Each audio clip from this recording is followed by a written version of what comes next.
नमस्कार दोस्तों, स्वागत है आप सभी का आपके अपने चैनल जीके पॉइंट्स 99 में। दोस्तों, आज की क्लास में हम सिंधु घाटी सभ्यता, हड़प्पा सभ्यता से संबंधित सभी महत्वपूर्ण टॉपिक्स का अध्ययन करेंगे, जिसमें आपका सिंधु घाटी सभ्यता का इतिहास, उसका विस्तार, उसका सामाजिक जीवन, नगर नियोजन, प्रमुख व्यवसाय एवं जो उनके प्रमुख देवता थे, उन सभी से संबंधित जो है महत्वपूर्ण क्वेश्चंस का विस्तार पूर्वक अध्ययन करेंगे, जो आपके आने वाले सभी एग्जाम्स के लिए महत्वपूर्ण है। तो चलिए क्लास को शुरू करते हैं।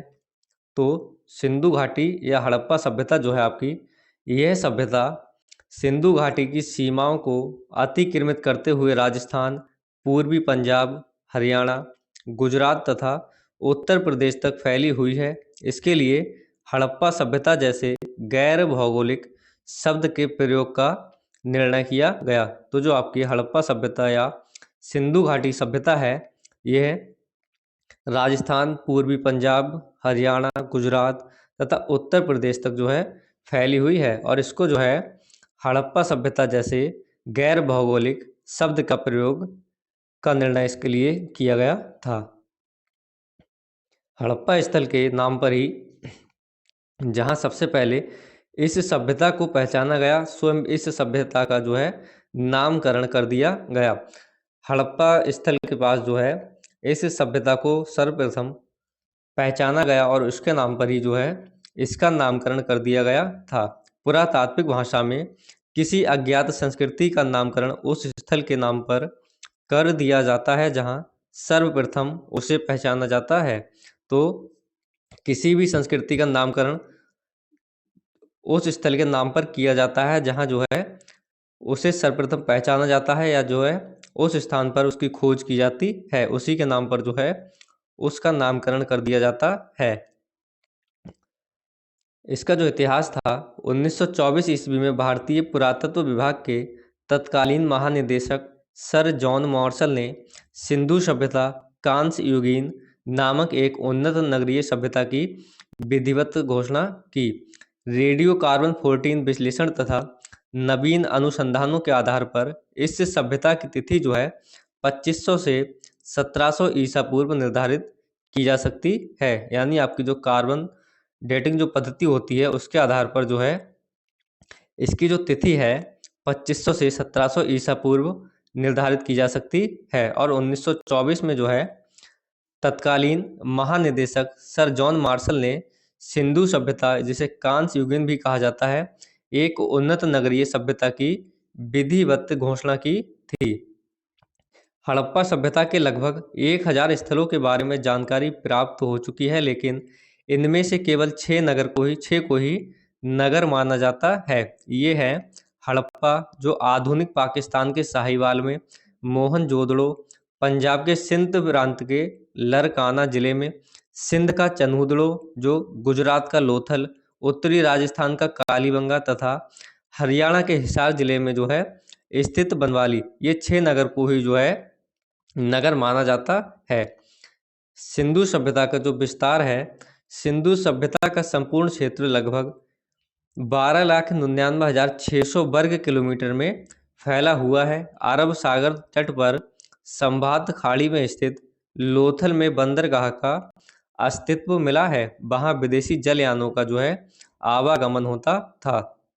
सिंधु सभ्यता का जो संपूर्ण क्षेत्र है 12,99,600 वर्ग किलोमीटर तथा अरब सागर तट पर जो है संभात खाड़ी में स्थित लोथल में एक बंदरगाह का अस्तित्व मिला है, जहां विदेशी जलयानों का आवागमन होता था। और इसका जो नगर नियोजन था, यानी नगर बनाने की जो पद्धति थी, प्रथम नगर नियोजन, हड़प्पा और मोहनजोदड़ो दोनों ही नगर अपने दुर्ग थे या किले थे, जहां संभवतः शासक वर्ग के सदस्य रहते थे। हड़प्पा और मोहनजोदड़ो जो है दोनों जो नगर थे वो अपने आप में एक किले थे, जहां शासक वर्ग के सदस्य रहते थे। जाल पद्धति के आधार पर नगर नियोजन होने के कारण सड़कें जो हैं एक दूसरे को समकोण पर काटती थीं, जिससे नगर जो है कई खंडों में विभक्त हो गया था। जाल पद्धति के आधार पर जो है जो इसकी सड़कें थीं एक दूसरे को समकोण पर काटती थीं, जिससे नगर जो है कई खंडों में विभक्त हो गया था।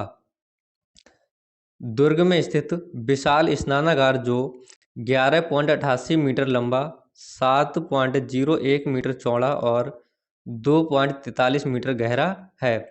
मोहनजोदड़ो का प्रमुख जो सार्वजनिक स्थल है, संभवतः इस विशाल स्नानागार का प्रयोग आनुष्ठानिक स्नानागार के लिए होता था।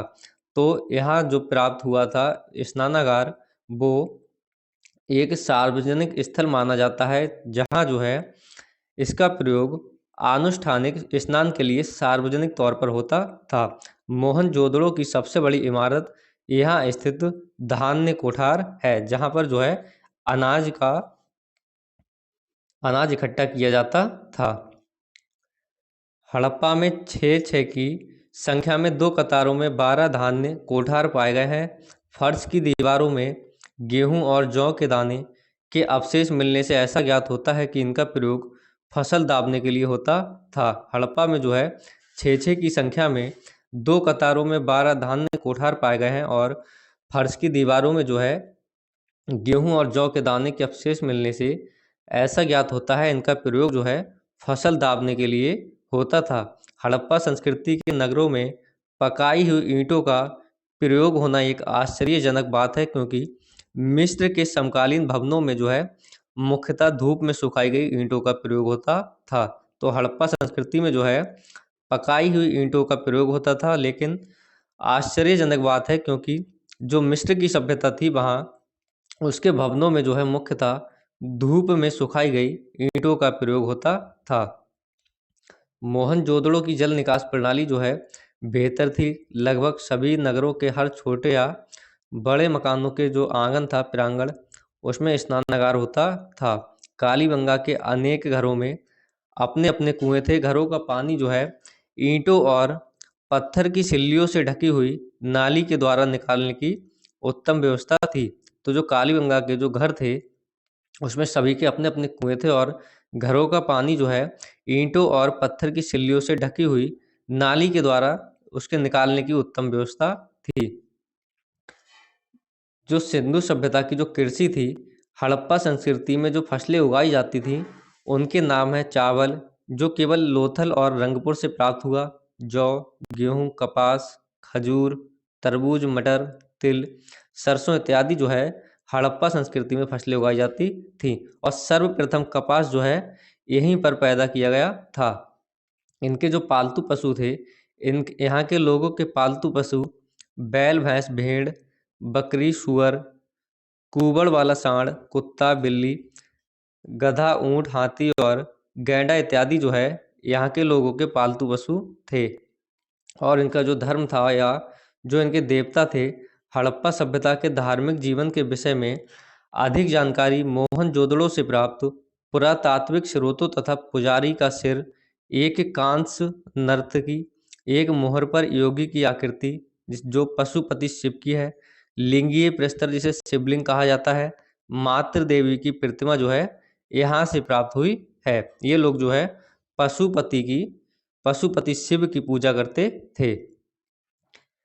यहाँ के लोग मातृ देवी की पूजा, पशु तथा वृक्ष पूजा करते थे, परंतु सिंधु सभ्यता में मंदिरों के अवशेष का जो है सर्वथा अभाव है, क्योंकि यहाँ की सभ्यता में जो है मंदिरों के अवशेष कम प्राप्त हुए हैं। भूत प्रेत से भयभीत होने के कारण वे ताबीज धारण करते थे और यक्षों तथा नागों की पूजा भी करते थे।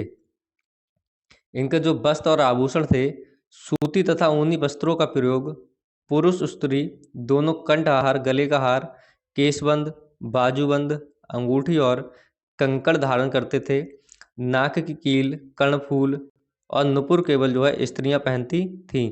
आभूषण जो है सोने, चांदी, हाथी दंत, तांबे और मूल्यवान पत्थरों के बने होते थे। इनको जो आभूषण थे वो सोने, चांदी, हाथी के दांतों के और तांबे और मूल्यवान पत्थरों के बने होते थे।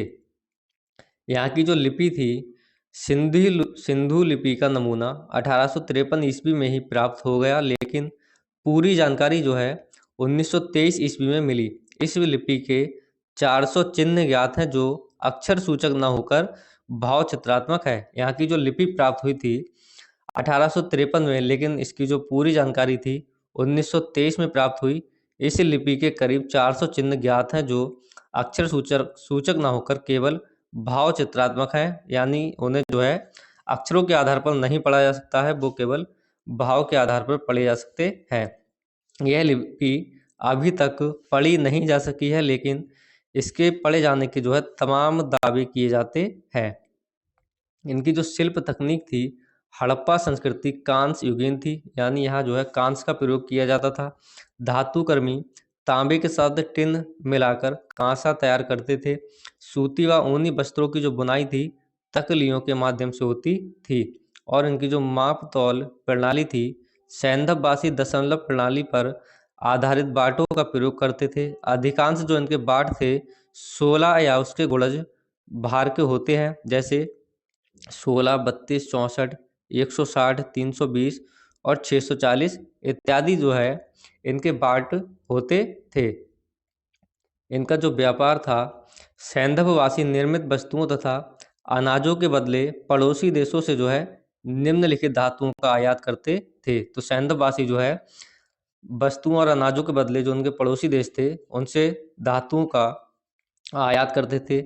उसमें जो है जो सोना था वो अफगानिस्तान, फारस, दक्षिणी भारत से आयात किया जाता। चांदी जो है ईरान, अफगानिस्तान, और जो तांबा था बलूचिस्तान, अरब खेतड़ी, दक्षिणी भारत। नील रत्न जो है बदकश, शंख और कौड़ियाँ जो इनकी थी सौराष्ट्र तथा दक्षिण भारत से आयात की जाती थी। तो इस प्रकार जो है जो सैंधवभाषी का जो व्यापार था वो दूसरे देशों या पड़ोसी देशों पर भी आधारित था। और सबसे लास्ट में जो इम्पोर्टेंट है, सैंधव सभ्यता का पतन कैसे हुआ या सिंधु सभ्यता का अंत कैसे हुआ। एक अन्य आधुनिक मत ये है कि किसी सार्वजनिक विवर्तनिक विक्षोभ के कारण मोहनजोदड़ो में सिंधु जो नदी थी उसका पूर्वी बांध टूट गया था, और जिससे सिंधु नदी के प्रवाह में बाधा आ गई, और उसके उस भाग में जिसमें मोहनजोदड़ो स्थित था वहाँ मिट्टी एकत्रित हो गई। फलतः कुछ समय उपरांत जो है लोग वहाँ के मोहनजोदड़ो छोड़कर दूसरे स्थानों पर चले गए। तो जो आधुनिक मत है उसके अनुसार वहाँ किसी प्राकृतिक आपदा या विवर्तनिक विक्षोभ के कारण मोहनजोदड़ो में जो सिंधु नदी थी उसका पूर्वी बांध टूटने के कारण उसके प्रवाह में बाधा आ गई, और जो मोहनजोदड़ो था वहाँ जो है बहुत सारी मिट्टी एकत्रित हो गई थी। उसके परिणाम स्वरूप जो है कुछ समय उपरांत लोग मोहनजोदड़ो छोड़कर दूसरे स्थानों पर चले गए, और धीरे धीरे उस सभ्यता का जो है अंत हो गया। सैंधवकालीन नदियों के तट पर जो प्रमुख नगर बसे हुए थे उसमें जो हड़प्पा जो आपका नगर था वो रावी या परुसणी नदी के तट पर, मोहनजोदड़ो सिंधु नदी, रोपड़ सतलज नदी, कालीबंगा जो नगर था घग्गर नदी, और लोथल जो नगर था वो भोगवा नदी या कैम्बे की खाड़ी सागर में किनारे पर बसा हुआ था। इसके बाद जो है सुत का गेडोर जो नगर था वो दास्क नदी, आलमगीरपुर, हिंडन नदी और कोट दिजी जो है सिंधु नदी के तट पर बसा हुआ था। सोत का कोहो जो नगर था अरब सागर जिसे जो है सादी कौर के मुहाने पर बसा हुआ था। तो ये जो नगर प्रमुख नगर थे इन प्रमुख नदियों के मुहाने पर बसे हुए थे। तो फ्रेंड्स आज की क्लास में हमने सिंधु सभ्यता से संबंधित सभी इम्पोर्टेंट टॉपिक्स का अध्ययन किया है, जिसमें आपके उसके उत्थान से लेकर उसके पतन तक हमने विस्तार पूर्वक वर्णन किया है, जो आपके आने वाले सभी एग्जाम्स के लिए महत्वपूर्ण है। अगर वीडियो अच्छी लगी हो तो वीडियो को लाइक कीजिए और चैनल को सब्सक्राइब कीजिए।